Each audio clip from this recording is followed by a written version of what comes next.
Today's a good day. I didn't get any of the things I wanted to get done today. Well, that's not true. I added a few things since there was quite a bit that ended up rearranged.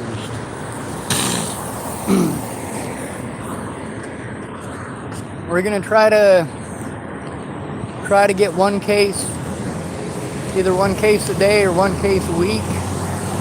I haven't gotten to talk to the lady that I was told to go to. The odd thing is that the lady that I went in to talk to, the protocol was different or something. I don't know. Her boss didn't quite understand what was going on. So Jordan called up and explained. They called up the child abuse hotline for me with their office phone.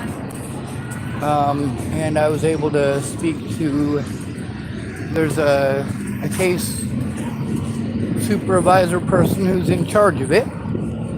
And, well, hopefully we can rescue the young woman that needs rescued. I wasn't able to give any specifics because, like I said, I got to have somebody help me with the computer stuff.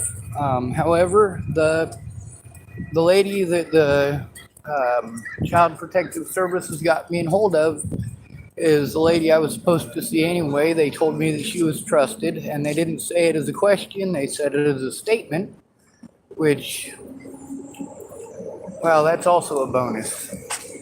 That means that this is something that Child Protective Services is likely going to listen to.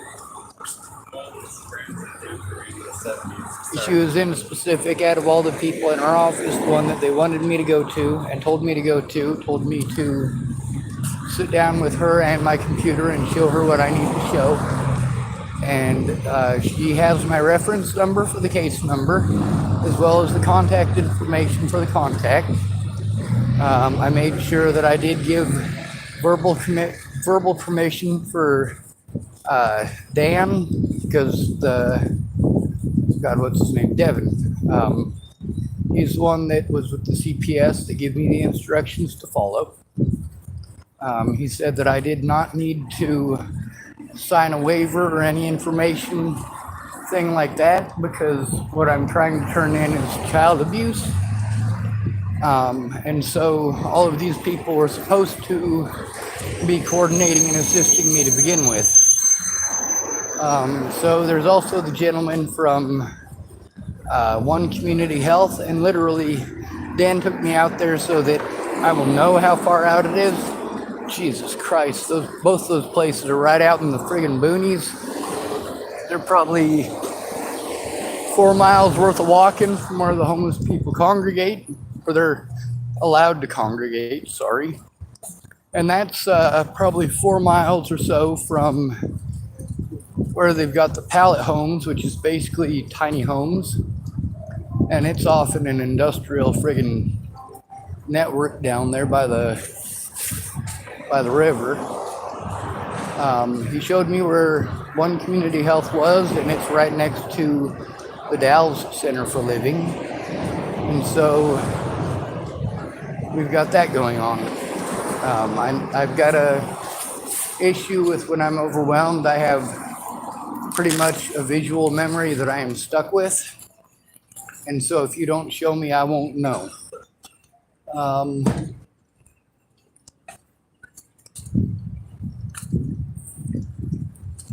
We didn't get any of the information looked at today. Just like Dan, Jordan is on call.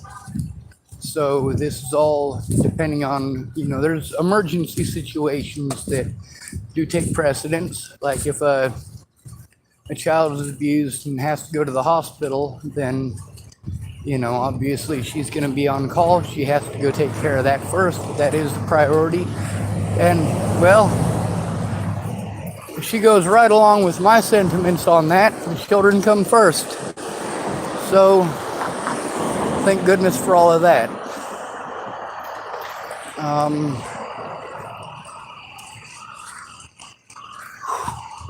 I only have the room until tomorrow morning, so a lot of the stuff that me and Dan were going to do yesterday and didn't get done, and a lot of the stuff that we were going to try to get done today because of how everything turned out. That didn't happen today. It'll be 100 times harder for me to do it not having the hotel room, but due to the fact that I can actually go to these agencies now and actually meet with a person, I do have an actual case number. I've got a human being that's actually assigned to it, and this is a good start. Also, most of the stuff that I'm trying to primarily focus on is the human trafficking and, of course, the child molesters. That's through the CPS system here.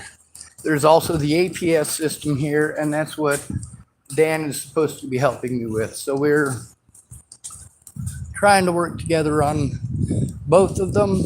The situation with the hospital in Hood River, the guy here from the Dalles from the one Community Health, they are right next door. They're almost identical looking buildings. It's like they put two twin buildings next to each other that are, well, they're built opposite. Thank you.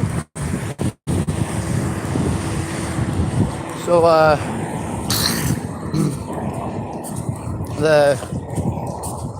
he's our equivalent of a community liaison.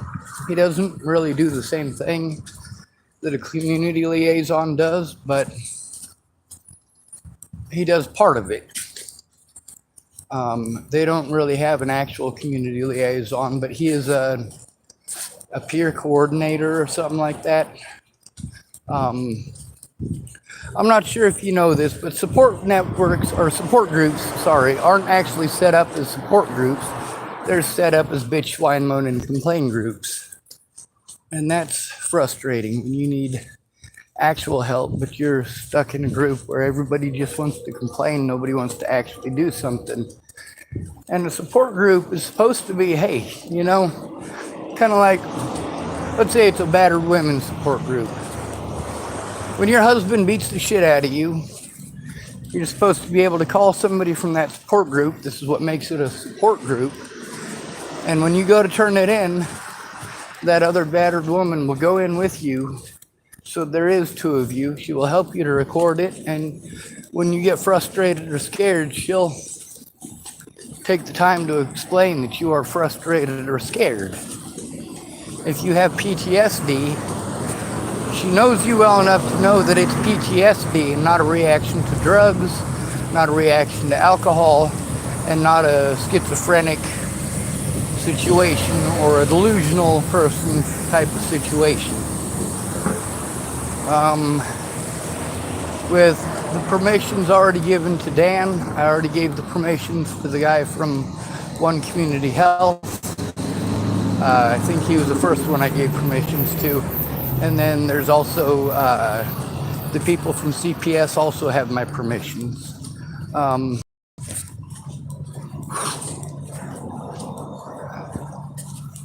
gotta run down and try to talk to a couple of homeless people. Hello. And try to get their stories of abuse because they're trying to get it to stop as well. Being as I have a case number, I've actually gotten further than any of them have gotten. And a lot of that, well, it's got a lot more to do with the fact that I just keep at it. I just keep at it.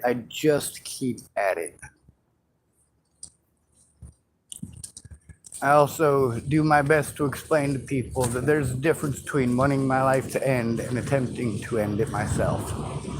Oh my God, it's a Willys! Okay, guys, this is a premier piece of American history here. It's looks to be a 1947 or 1949 Willys Jeep.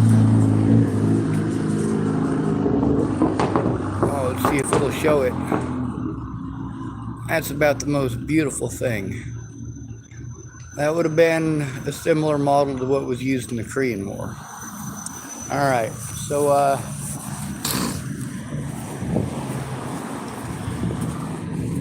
yeah, cool stuff. Cool beans.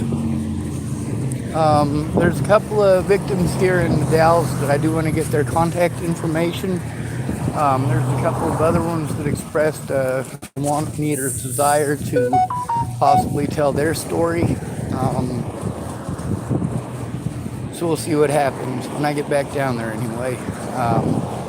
I will, of course, for people's paranoia's sake, I will try to find a place close by where we're still in view of everybody so that nobody has to be afraid that something messed up will happen.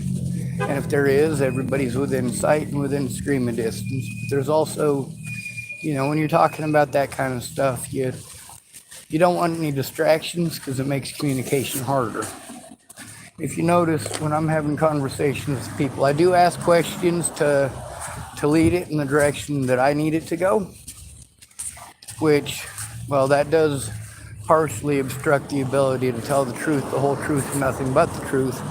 But there's some important points that need to be brought out in all these situations, and I make sure that those are able to come out first. Whereas with my situation, I usually lead off with wherever I fucked up and admit why. Well, if you guys want to do some prayer, pray for these children. Pray that these people do their jobs. Pray that they do a good job. Pray that they don't get disheartened. Pray that they don't give up. You can do all the prayer you want. I'll let you do the prayer, and apparently I'll do the work.